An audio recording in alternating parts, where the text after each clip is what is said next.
마태복음 16장 13절에서 17절까지의 말씀을 중심으로 예수님을 아십니까? 라는 제목으로 함께 주의 말씀의 은혜를 나누겠습니다. 예수님을 아십니까? 네, 어떻게 아세요? 어떻게 아세요? 예수님을 알긴 알아요. 예, 많이 들어봤기 때문에. 수도 없이 많이 들었죠. 그래서 알고 있는 거예요. 그런데 오늘 이 말씀 속에서 예수님이 우리에게 보여주시는 그 제자들에게 보여주시는 그 깊은 의미를 아느냐 이거예요. 그냥 단지 많은 사람들이 말하기를 어떤 사람은 세례 요한 같기도 하고 어떤 사람은 엘리야 같기도 하고 어떤 사람은 예레미야나 많은 선지자 중에 한 사람 같습니다. 물론 이렇게만 봐주는 것도 굉장히 대단한 거예요.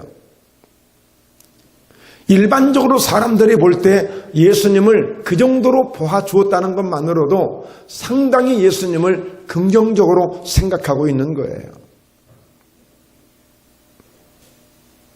예수님이 그러나 진정 원하시는 것은 그것이 아니었어요. 그래서 예수님이 제자들에게 자, 사람들은 그렇다 치더라도 그러면 너희들은 나를 누구라 하느냐고 직접적으로 묻는 겁니까?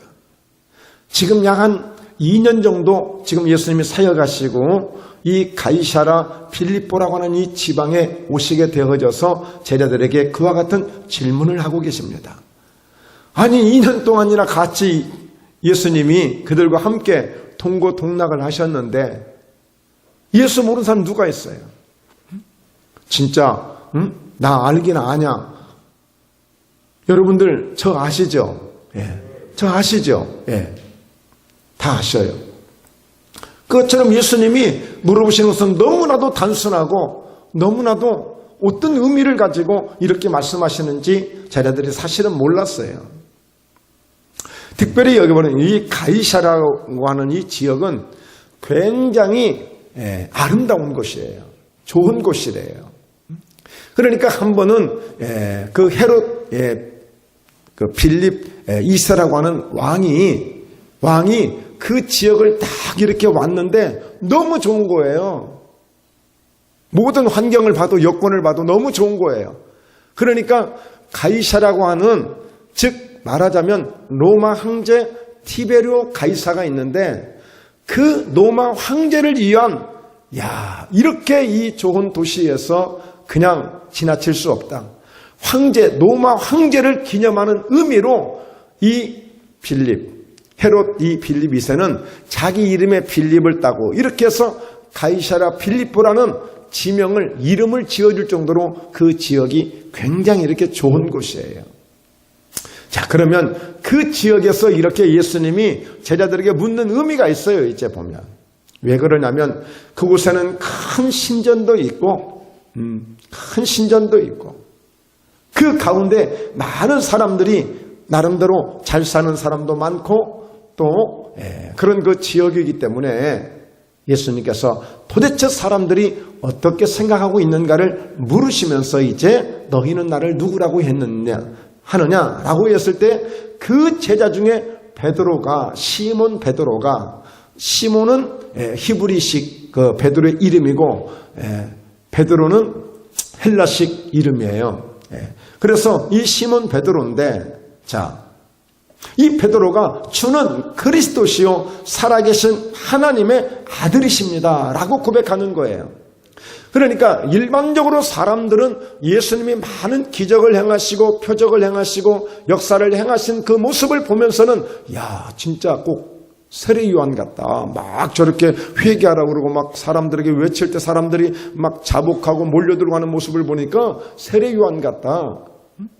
어떤 사람은 저렇게 막 죽은 자도 살리고 막 파도를 잠잠하게 하고 물이 변해서 포도주가 되게 만들고 이건 엘리야 같다. 엘리야.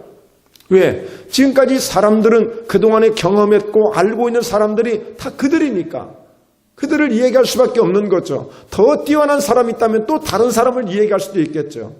그리고 보니까 또 막 그냥 예절하게 막 외쳐가면서 저 전도를 하고 복음을 전하는 그 모습을 보니까 꼭 예레미야 같다. 이렇게 예수님을 표현하고 있는 거예요. 그러니까 그들 입장에서는 사실 최선의 자기들이 표현하고 싶은 최고의 그런 어떤 존칭을 썼다고 봐도 돼요. 그런데 유심히 이 말씀을 보면서 저는 굉장히 깊은 진리를 발견하게 됐어요. 그래서 우리가 이 말씀을 다 아는 말씀들이에요. 그런데 이 말씀을 좀 더 우리가 깊이, 좀 더 우리가 그 예수님에 대한 말씀을 실제적으로 경험할 수 있는 그런 은혜가 오늘 이 시간을 통해서 넘치게 임할 수 있기를 주의 이름으로 축원합니다. 할렐루야. 자, 특별히 오늘 여러분 우리가 예수님에 대해서 좀 더 잘 알아야 돼요. 정확히 알아야 돼요. 바르게 알아야 돼요. 잘 모르니까 숱한 이단들, 이상한 것들이 많이 생기는 거예요. 가짜 예수들이 얼마나 많은지 몰라요. 가짜 예수들이. 자, 그래서 원래 예수가 어떤 분이시냐? 자, 함께 말씀 읽습니다. 아들을 낳으리니 이름을 예수라 하라. 이는 그가 자기 백성을 그들의 죄에서 구원할 자이심이라 하니라. 자, 예수님이 어떤 분이셔요? 자기 백성을 그들의 죄 가운데서 구원할 자라고 하는 사실이에요. 예수라고 하는 그 이름은. 그러니까 전적으로 예수는 자기 백성들, 즉 하나님의 백성, 자기의 백성, 그러니까 그 이스라엘 민족을 중심으로 해서 온 유대와 사마리아와 땅끝까지 이르러 모든 전 세계의 모든 사람들을 다 자기의 백성으로 삼고자 하는 거예요. 자기의 백성으로. 여러분, 세상의 왕들은, 세상의 이 나라의 통치자들은 정복해서 뭔가 그 힘을 과시하려고 전쟁을 일으키고 세상을 정복하지만 우리 예수님은 이 모든 인류의 모든 사람들을 자기의 백성으로 삼으시고 구원받게 하셔서 천국의 은혜를 주시려고 이와 같이 자기의 백성을 삼으시고자 하는 거예요. 그러니까 예수님은 철저하게 자기 백성들 가운데서 그들의 죄에서 구원하시기 위해서 이 땅에 오신 것입니다. 그 죄를 구원하기 위해서 십자가를 지신 거예요. 그런데 여기에 베드로가 어떻게 고백했어요? 주는 그리스도시요 살아계신 하나님 말입니다. 여기서 주라고 하는 것은 나의 주인이라고 하는 의미예요. 요한복음 20장 28절에 보면 도마 있죠? 예수님의 제자 12제자 가운데 아주 이 녀석은, 이 사람은 의심. 그러니까 예수님의 제자들 보면요, 대단한 사람들 아니에요. 어쩌면 우리 성도님들보다도 더 믿음이 없던 사람들이야. 세상에 3년 반을 따라다니고 예수님이 십자가에서 죽으시고 부활하셨음에도 불구하고 계속 그때까지도 의심하는 거예요. 내가 그렇다면 정말 그 부활하신 예수님이, 정말 십자가에 달리신 예수, 내가 지금까지 3년 반 동안 믿었던 예수, 따라다녔던 예수, 그 예수가 정말 부활했다면 내 손가락으로 그 못자국난 손을 한번 내가 손가락을 넣어보고 채찍에 맞은 자를 내가 만져봐야 내가 알 수 있다고 그렇게 의심하던 사람이야. 결국에 그래, 한번 해봐라. 예수님이 모든 것을 허용하시고 나니까 뭐라고 고백해요? 주는 내 그리스도시요 살아계신 하나님의 아들이시라고, 주님은 나의 구주가 되시고 나의 하나님이 되신다고 이 의심 많은 도마가 그렇게 고백하는 거예요. 그러니까 자, 여러분 보십시오. 그러니까 예수는 철저하게 자기 백성들을 저희 죄에서 구원할 자이심으로 오신 분이에요. 근데 여기에 그리스도라고 말씀하고 있는 거예요. 그리스도라고 하는 것은 기름 부음을 받다, 기름 부음을 받는다라고 하는 의미예요. 여러분, 기름 부음을 받는다는 것은 왕들에게 기름을 부었고 제사장을 세울 때 부었고 선지자를 세울 때 기름을 부어서 그 지도자들을 세운 거예요. 그러니까 예수 그리스도라고 하는 것은, 예수 그리스도는 우리를 모든 백성들, 저들 주님의 백성들 가운데서 그 구원할, 모든 죄로부터 구원할 바로 우리의 구주가 되시고, 그리고 친히 기름 부음을 받으신 분으로서 우리에게는 왕으로 또 선지자로 제사장으로서 우리에게 그리스도가 되신다는 것을 바로 시몬 베드로가 그렇게 고백한 거예요. 그럴 때 오늘 예수님 말씀합니다. 예수께서 대답하여 이르시되 바요나 시몬아, 참 네가 복이 있다. 참 네가 복이 있다. 이를 네게 알게 한 것은 혈육이 아니요 여기서 혈육이라는 것은 살과 피예요. 직역을 하자면. 그런데 결국에 이 의미는 뭐냐? 사람이야, 사람. 내가 예수 그리스도인 것을, 바로 주가 되고 그리스도가 된 것을 네가 고백할 수 있는 것은 결코 사람의 방법이나 사람의 지식으로 되어진 것이 아니라 철저하게 이것을 하나님이 알게 하신 것이라고 하는 것을 예수님께서 그 시몬 베드로에게 그렇게 대답을 해주셨어요. 그러면서 뭐라고 말씀하셨어요? 참 네가 복이 있다고 그랬어요. 오늘 여러분 예수님께로부터 오늘 이 복을 받아가시길 바랍니다. 이 복을 받으시면 끝나는 거예요. 자, 우리 한번 그렇게 한번 인사해 보십시다. 오늘 예수님께로부터 복을 받고 우리 멋진 인생 한번 끝내주게 삽시다. 한번 이렇게 한번 인사해 보세요.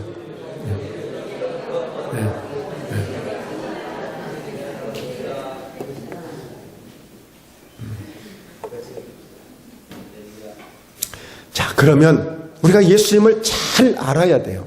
그러니까 시몬 베드로가 주는 그리스도시요 살아계신 하나님의 아들이시다고 하는 것을 정확하게 고백할 때에 네가 제대로 아는구나, 네가 제대로 알았구나, 네가 이제 제대로 나를 믿게 되었구나, 이것을 인정해 주신 거예요. 그러니까 네가 복이 있다고 한 거예요. 그러니까 어떤 복을 받는지까지 오늘 말씀을 함께 나누려고 하는데, 자, 첫째로 오늘 예수님이 누구시냐? 어떤 분이시냐? 바로 많은 사람의 대속물로 우리에게 주려고 오신 분이시다. 예수님은 여러분 그 정도 되면 얼마나 대접을 받으시고 섬김을 받으시겠어요. 그런데 예수님께서 뭐라고 말씀하셨어요? 인자가 온 것은 섬김을 받으려 함이 아니라 도리어 섬기려 하고 자기 목숨을 많은 사람의 대속물로 주려 함이니라.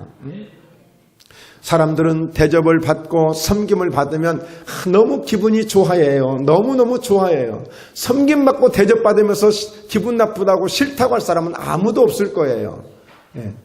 그러나 오늘 예수님께서는 이렇게 섬김을 받으러 오신 것이 아니라 오히려 섬기려 하시고 자기의 목숨을, 자기의 생명을, 자기 백성들을 저희의 죄 가운데서 구원할 자이심을 친히 보여주시고 친히 나타나시기 위해서라도 오늘 이와 같이 나는 많은 사람의 대속물로 주려 함이라 그랬어요.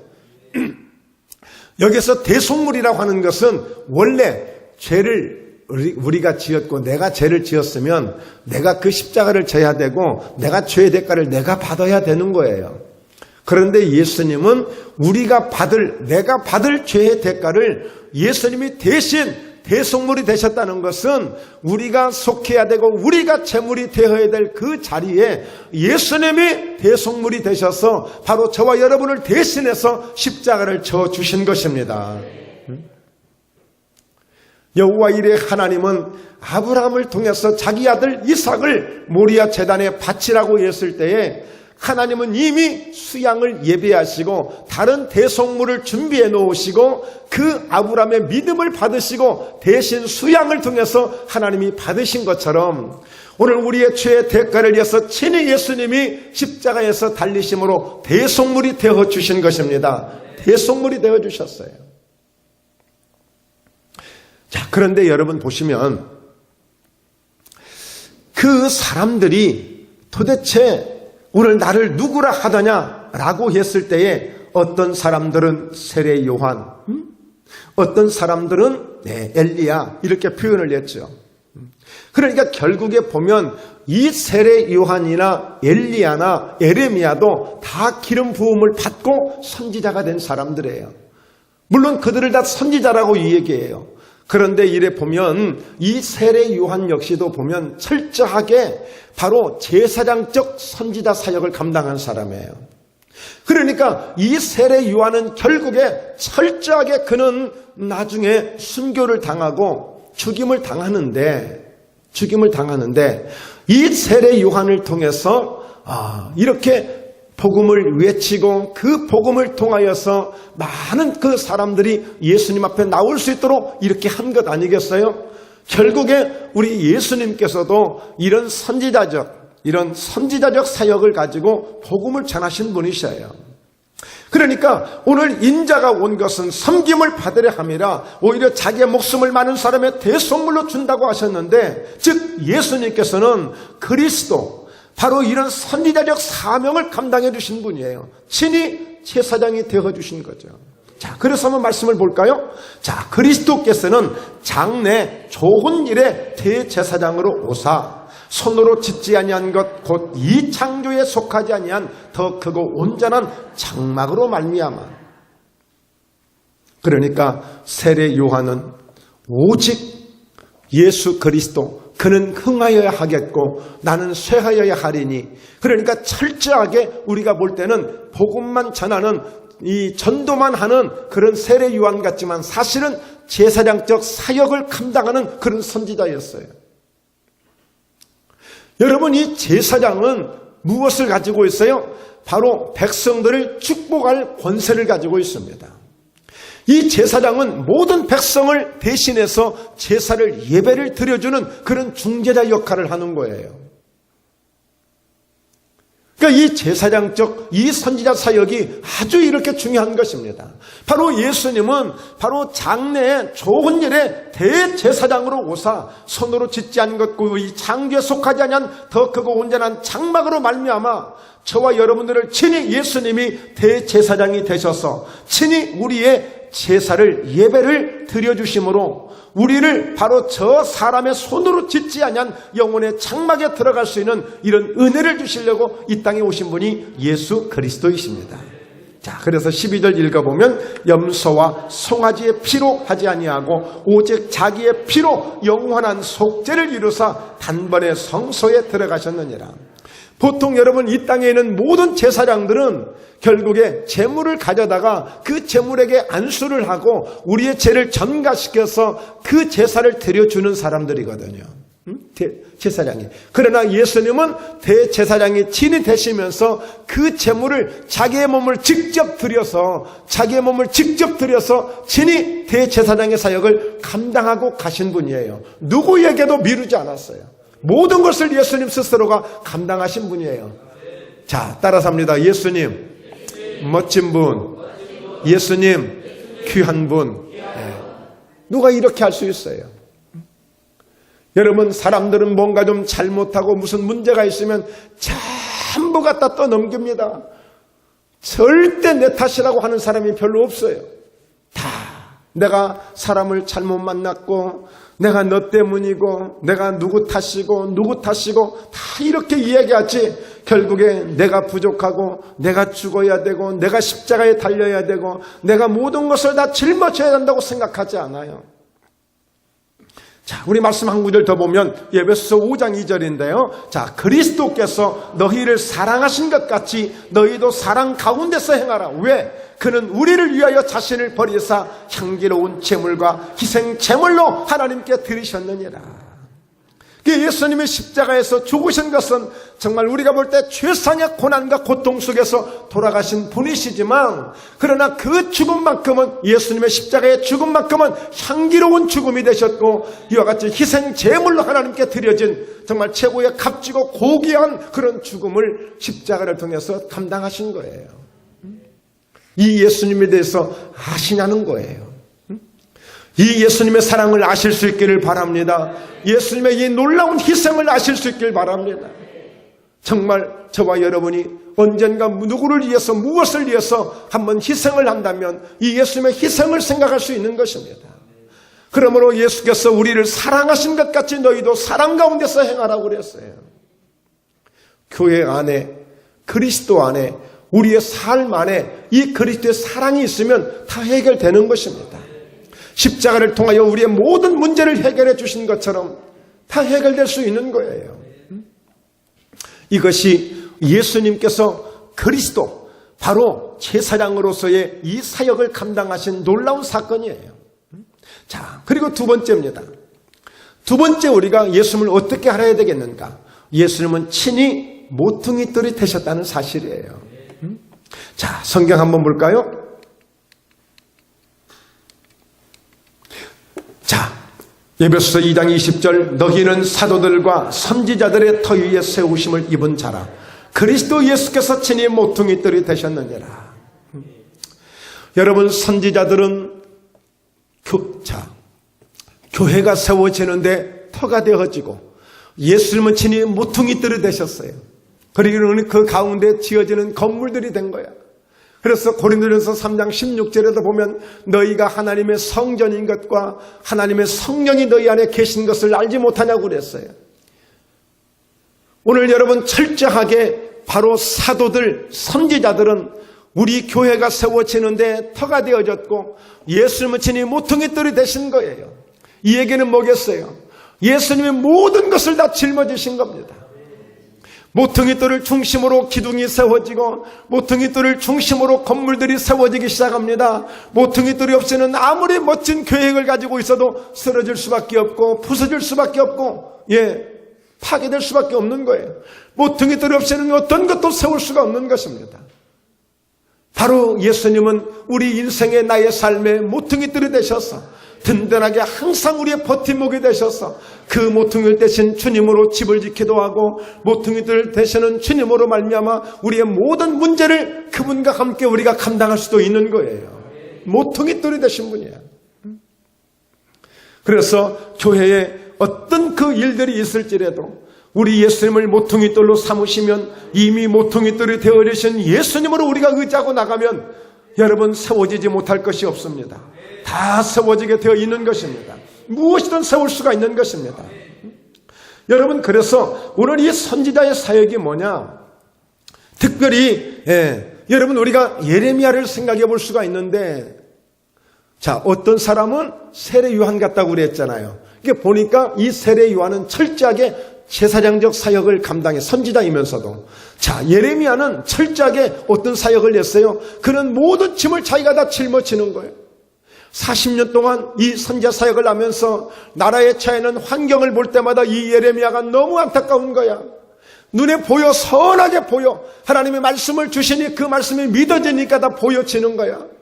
얼마 못 가서 망할 이 나라가 보여집니다. 얼마 못 가서 백성들이 멸망의 길로 갈 것을 다 보여지게 됩니다. 얼마 못 가서 이 나라가 완전히 황폐될 것이 보여집니다. 그럴 때 이 예레미야의 마음은 얼마나 답답하고 가슴이 찢어지겠느냐고요. 우리 예수님의 이런 선지자적 사역을 감당하신 분이에요. 3년만 동안 짧게 감당하시면서, 여러분, 세례 요한도 마찬가지였지만 예수님께서도 아주 짧은 시간이었지만 정말 백성들을 볼 때마다 어떻게 보셨다고 그랬어요? 목자 잃은 양 같음을 보고 인하여 불쌍히 여기셨다고 그랬어요. 모든 사람들을 볼 때마다 그저 저들은 잘 산다고 이야기하고 내 나름대로 산다고 이야기하지만 예수님을 보실 때는 목자 없는 양 같음을 인하여 불쌍하게 생각하신 거예요. 그래서 예수님은 내가 곧 길이요 진리요 생명이라고 말씀하시며 누구든지 내게로 오는 자, 수고하고 무거운 짐진 자들아 다 내게로 오라고 말씀하고 있잖아요. 나는 내가 모퉁이돌이니 내가 다 짊어지겠다. 네 문제가 뭐냐, 네 고통이 뭐냐, 네 아픔이 뭐냐, 내가 다 짊어줄게. 모퉁이돌에 얹어, 그러면 돼. 정말 멋진 집으로 내가 만들어줄게. 이게 예수님이에요. 혹여라도 우리 서로 이렇게 지내다 보면 힘든 일들이 있을 수 있어요. 뭔가 그래서 그런 짐들은 나누면 나눌수록 가벼워지는 거 아니겠어요? 가벼워지죠? 자, 옆 사람에게 물어보세요. 무슨 짐이 있어서 그렇게 고생하고 계세요? 신경을 많이 쓰고 계세요? 내가 좀 짊어드리겠습니다. 이렇게 고백해 보세요. 내가 당신의 모퉁이돌이 좀 되어드리겠습니다. 모퉁이돌이 되어주셨어요. 우리 예수님은. 선지자들은 친히 그 고난 속에서 피를 흘려가며 핍박을 받아가며 오늘 이렇게 스데반처럼 많은 선지자들처럼 사도들처럼 정말 그들은 철저하게 이렇게 어찌하든지 전도를 하고 복음을 전해서 교회가 세워지도록, 오늘 성도라고 하는 교회가 세워지도록 그렇게 틀을 만들어주고, 예수님은 친히 모퉁이들이 되셔서 그렇게 주님 앞에 나오는 모든 수고하고 무거운 짐들을 다 짊어지시고 맡아주시고 그렇게 해서 이 교회가 세워진 거예요. 그냥 세워지는 것이 아니란 말이에요. 이 예수님을 아시냐는 거예요. 우리가 구원받은 것, 내가 지금 교회 나올 수 있는 것, 내가 지금 예수님을 믿고 고백할 수 있는 것, 그냥 되어진 것이 아니라 오늘 이렇게 철저하게 모퉁이들 되시는 예수님을 통해서 내가 이렇게 세워져 가고 있는 거예요. 이것을 우리가 감사할 줄 알아야 되고, 이런 은혜를 깨달을 줄 알아야 우리가 주님을 떠나서 살 수 없는 것이고, 내가 어떻게 사는 것이 가장 복된 인생을 살아가는지를 바로 알게 되는 것입니다.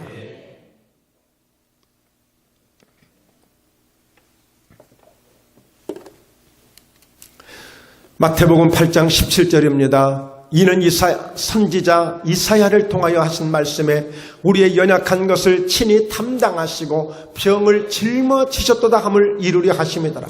예수님께서 많은 병을 이렇게 고치시니까 그 성경에서 이렇게 말씀한 거예요.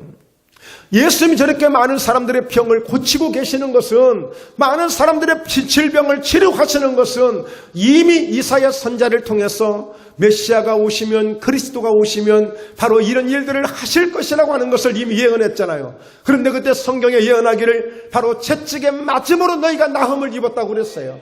병든 사람에게 손을 얹으면 나을 것이라고 말씀했어요. 그러니까 예수님께서 모퉁이돌이 되셔서 채찍에 맞아가며 너의 병도 나한테 맡겨, 내가 채찍에 맞았어. 너의 아픔도 나에게 맡겨, 내가 채찍에 맞았어. 예수님의 친히 모퉁이돌이 되셔서 모든 아픔과 모든 고통들을 다 짊어지셨단 말이에요. 그래서 병을 고치시는 거예요. 절대 능력이 있어서 고친다고 생각하지 마세요. 은사가 있어서 고친다고 생각하지 마세요. 당연히 주님을 따르는 주가 그리스도라고 고백한다면 그분은 왕으로서 제사장 선지자로서 얼마든지 병을 고치시는 분으로 이와 같이 연약함을 친히 담당하시고 병을 짊어지셨다. 십자가를 지실 때 병을 짊어지신 거예요. 당연히 교회는 병을 고쳐야 됩니다. 얼마든지 예수 이름으로 고쳐야 되는 거예요. 이렇게 안 하는 교회가 이상한 교회지, 이렇게 하는 교회는 지극히 정상적인 교회입니다. 성경을 벗어나서 말한다면 할 수 없는 거겠지만, 여러분 성경을 제대로 알고 주가 그리스도라는 사실을 정말 베드로처럼 고백할 수 있다면 여러분 교회에서 병을 고치는 거예요. 이미 이사야 선지자가 예언을 했고, 예수님은 선지자적 사역을 감당하며 예레미야와 같이 정말 이 나라가 곧 멸망할 것을 예레미야가 볼 때 뻔히 눈에 선하게 보이는데, 사람들은 그것을 모르고 오늘도 허랑방탕하여 집을 떠난 탕자와 같이 인생 속에서, 인생이 어디에서 와서 내가 왜 살며 무엇 때문에 살며 어디로 가는지도 알지 못하면서 그렇게 살아가고 있는 사람들이 지금 허다하게 숱하게 지금 이 세상에 깔려있는 사람들이 그들의 인생이란 말이에요. 그래서 전도의 의미는 그대로 두면 그대로 멸망하기 때문에 멸망하지 말라고 전도하는 것이지 교회 부흥시키려고 전도하는 게 아니에요. 어제 우리 전도하시고 전도팀 중에 한 분이 그런 말씀 하시대요. 어떤 분이 또 전도하는데 빵을 드시러 오셔가지고 하는 얘기가, 여러분들이 이렇게 열심히 하는 것을 보고 내가 자극을 받아가지고 우리 집 가까운데 제가 교회로 나갔습니다. 그런 얘기를 하시더래요. 뭐 연세가 좀 있으시고 이제 그러시니까 이제 그렇게 했습니다만, 어쨌든 하여튼 하나님이 역사에 가시는 거예요. 아이고 아까워서 어떡 한다냐, 그분이 우리 교회로 오면 더 좋으실 텐데, 그보다 제가 볼 때는 하여튼 7배 더 좋으신 분을 보내주실 것 같아요. 할렐루야. 그러니까 절대 아깝게 생각하지 말고, 여러분 야곱이 그 축복을 받을 때 어떻게 받아요? 자, 나뭇가지를 세워놓고 물을 먹게 하는데 그것을 바라보면서 이 새끼를 베고 임신을 하게 되면 틀림없이 야곱이 바라고 원하는 대로 그 멋진 새끼를 얻는 거예요. 그런데 마음에 안 들어. 연약해. 저거 괜히 새끼 얻었다가 더 고생할 것 같아. 나무를 치웠어. 그랬더니 야곱이 원하는 그런 새끼를 얻는 게 아니라 삼촌 나반이 원하는 그런 새끼를 나니까, 그걸로 가져가니까, 아이고 삼촌이 날마다 그냥 뭐 입이 이만큼 나와가지고 이번에는 새끼는 왜 이렇게 또 나를 고생시키는지 모르겠다고 그러고 다 그런 새끼만 거리 가는 거야. 새끼라고 그래서 죄송합니다. 자, 여러분 오늘 예수님은 이렇게 선지자로서 예레미야와 같이 애통하는 마음으로 그대로 두면 멸망할 길, 이게 눈에 환하게 보이니까, 그래서 심지어는 자기를 향해서 십자가에 못 박는 자들을 향해서 예수를 향해서 짐을 뱉고 조롱하고 희롱하는 자들 향해서도 아버지, 저들이 알지 못하여 저러기 때문에 저들에게 벌을 주지 마시고 용서해 주시라고 그랬어. 모르니까. 예수님만 알고 있는 거야. 우리도 믿음 생활하다 보면 여러분 가끔 그런 경우 있죠. 아이고, 저 성도 저러면 안 되는데, 아이고, 저 집사님 저러면 안 되는데, 아이고, 왜 저러지? 그렇게 걱정될 때 있잖아요. 사실은 그게 다 내 모습인데, 사실 그게 다 내 모습이지만 그렇게 걱정되고 염려될 때가 있어요. 왜? 나도 저게 보여지는데, 나도 느껴지는데 하물며 하나님이 얼마나 안타까우실까? 그게 여러분 느껴지지 않겠습니까? 지금 예레미야나 예수님이 지금 선지자라고 하는 것은 이런 그런 심정을 가지고 있는 거예요. 그런 심정을. 내가 섬김을 받으려 한 것이 아니라 오히려 도리어 섬기려 하고, 여러분 이런 마음을 갖고 계신 분이 예수님이시란 말이에요. 예수님이 아쉬워서 자꾸만 우리에게 교회에 충성하라고 말씀하시는 거 아니에요. 우리에게 희생하라고 말씀하시는 거 아니에요. 뻔한 것을 아시니까, 잠시 후면 하고 싶어도 할 수 없는 것을 아시니까 지금 힘이 있을 때, 지금 시간이 있을 때, 할 수 있을 때 하라고 하시는 거예요. 네. 세 번째, 예수님이 어떤 분이십니까? 바로 그분은 하늘과 땅의 모든 권세를 가지신 분이에요. 여러분, 그리스도 왕으로서, 제사장으로서, 선지자로서 기름 부으심을 받으신 그런 뜻이 있다고 그랬죠. 오늘 이렇게 여러분 세례 요한을 통해서 그 제사장적 당신의 희생이 되어가지고, 그는 흥하여야 하였고 나는 쇠하여야 하려니, 나는 죽을지라도 제사장적 그런 마음을 가지고, 그런 마인드를 가지고 바로 복음을 전한 사람이 세례 요한이란 말이에요.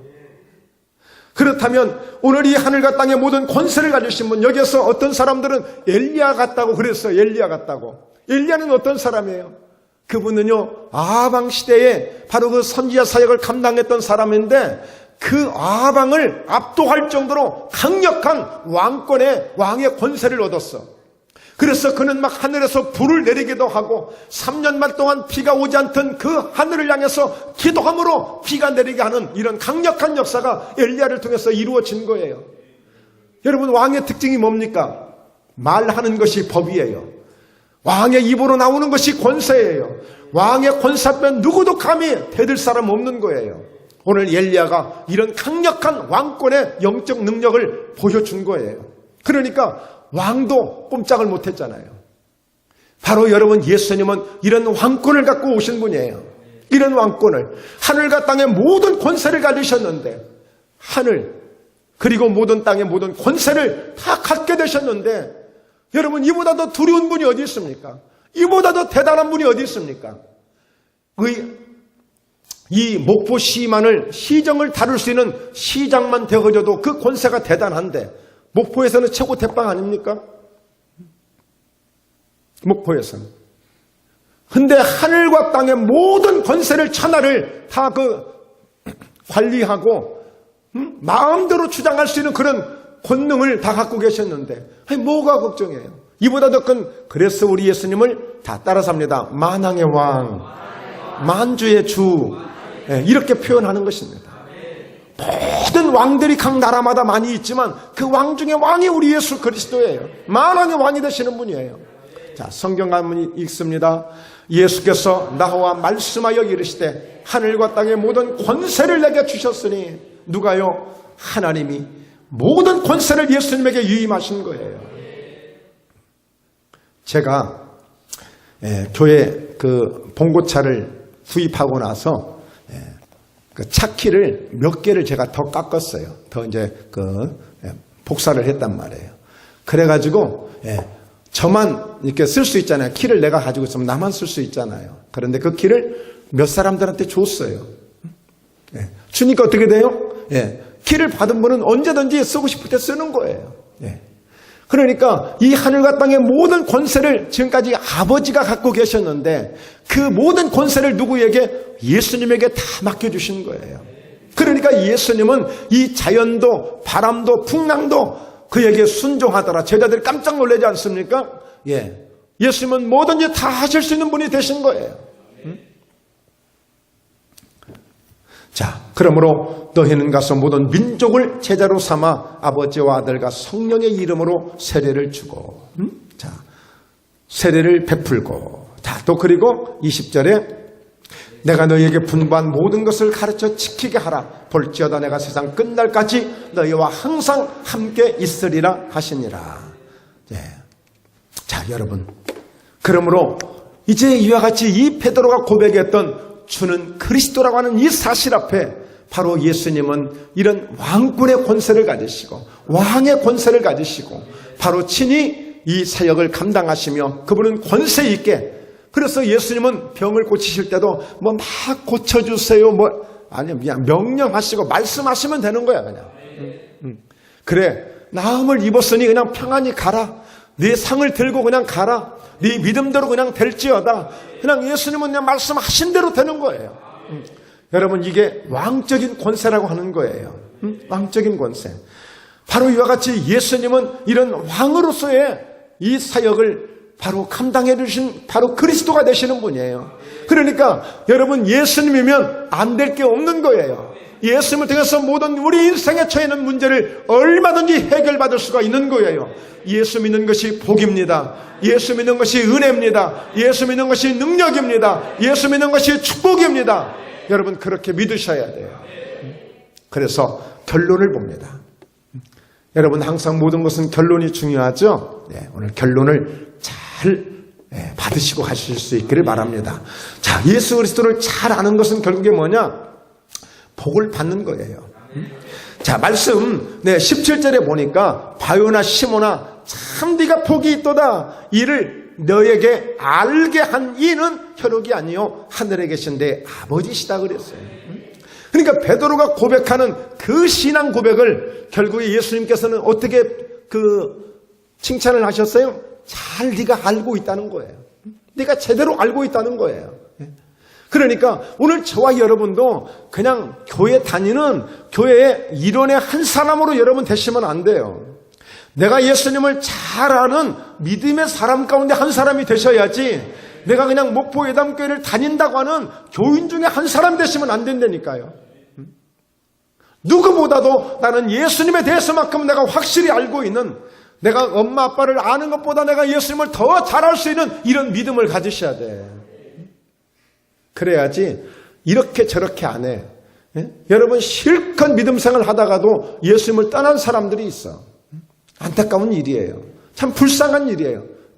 차라리 아니 믿은 것만 또 못한 사람들이에요. 그러니까 갈라디아서 3장에 보면 너희가 성령으로 시작하였다가 성령의 은혜로 시작하였다가 도대체 누가 너희를 꼬이더냐? 이제는 왜 육체로 마치려 하느냐? 이렇게 말씀하고 있어요. 우리는 끝까지 예수님을 포기할 수 없는 사람들입니다. 우리는 예수님을 떠날 수 없는 사람들입니다. 자, 예수 그리스도를 잘 아는 것은 이와 같이 우리에게 복을 받는 일인데 어떤 복을 받는가를 보십시오. 자, 말씀 16장 18절인데, 자, 또 내가 내게 이르노니 너는 베드로라. 내가 이 반석 위에 내 교회를 세우리니 음부의 권세가 이기지 못하리라. 그러니까 예수님께서 참 바요나 시몬아 네가 복이 있다고 그랬는데 어떤 복을 주신 거예요? 교회를 세울 수 있는 복을 주셨어요. 교회를 세울 수 있는 복. 여러분, 이 세상 가운데서 나중에 주님 앞에 설 때에 가장 큰 복 중의 복은 교회를 세워서 가는 겁니다. 교회를 세우고 가는 거예요. 자, 제가 서두에 말씀드렸죠. 고린도전서 3장 16절에 너희가 하나님의 성전이라고 그랬어요. 예수님은 이와 같이 이 성전을 헐라 그랬더니 유대인들이 46년 동안 지은 성전을 도대체 이게 어떻게 사흘 만에 진다고 할 수 있느냐? 바로 예수님이 말씀하기를 이 성전은 자기의 육체를 가리켰다고 그랬어요. 자기 육체. 그러니까 결국에 예수님을 십자가에서 죽으신 지 사흘만 다시 부활하셨잖아요. 이 성전을 다시 세운 거예요. 그러니까 오늘 우리는 내 교회를, 예수님의 교회를 세우라고 하는 이야기는 이 우리 눈에 보이는 성전이 되기도 하지만, 그러나 우리 자체 보이지 않는 우리 각자가 성전임을 알고 교회임을 알고 오늘 이와 같이 이 반석 위에, 즉 예수 그리스도 반석 되시는 그 예수 그리스도의 그 주가 되시는 그 주님 위에 바로 예수님의 교회를 세워야 되는 것입니다. 그 교회를 지금 세웠느냐는 거예요. 이 교회를 세울 수 있는 복을 여러분 누리시기를 바랍니다. 이 교회를 통해서 얼마나 많은 영혼들을 살려냈고, 이 교회를 통해서 얼마나 많은 하나님의 영광을 보았고, 오늘 예수님께서는 이 교회를 위해서 당신의 피를 값주고 사신 교회라고 말씀하고 있지 않습니까? 이 교회를 세우는 것. 여러분, 다 주의 영광을 위해서 산다고 하는데 도대체 얼마나 무슨 영광을 돌리다 가실 겁니까? 뭘 얼마나 하다가? 우리 신앙생활은 바로 교회를 세우는 것이 우리 신앙생활이에요. 교회를. 얼마나 교회가 잘 세워져서 앉는가, 예수님이 나중에 보실 때 그거 보시는 거예요. 예수님이 우리를 받으실 때 우리를 교회로 받으신다니까. 교회로. 얼마나 교회가 잘 세워졌는가, 짝퉁이 되어서 왔는지, 부실 공사가 되어서 왔는지, 짓다 말다가 왔는지, 지었는데다 무너져서 왔는지, 결국에 우리 교회를 보신다. 결국에 그게 우리 신앙의 전체라는 말이에요. 내 신앙생활의 전체라고 하는 의미예요. 저희 교회가 건물적으로 볼 때는 태풍이 한 번씩 오거나 비가 많이 올 때는 내심 걱정이 되기도 해요. 그런데 이것은 우리가 빨리 리모델링을 하고 다시 인테리어를 하면 깔끔해질 수 있는 거예요. 그러니까 우리 신앙도 마찬가지예요. 이런 말씀을 받을 때, 이런 말씀이 주어질 때에 리모델링 해야 될 부분이 어떤 것인가, 내가 인테리어를 새롭게 해야 될 부분이 어떤 것인가, 좀 보수공사를 해야 될 게 무엇인가, 내가 기도가 보수공사가 필요하면 기도를 더 하면 되고, 뭔가 순종이 필요하면 순종을 더 하면 되고, 희생이 필요하면 희생을 더 하면 되는 것입니다. 그래서 우리가 말씀을 듣는 거예요. 뭔가 기도할 때마다 참 보고 싶은 얼굴이 있는데 보여지지 않는 얼굴들이 있어. 뭔가 헌신하고 함께 희생하고 싶은 자리에서 누군가를 보고 싶은데 보이지 않는 얼굴들이 있어. 좀 부담스럽겠지만 서로 인사합니다. 꼭 권사님 얘기하는 것 같네요. 꼭 집사님 얘기하는 것 같네요.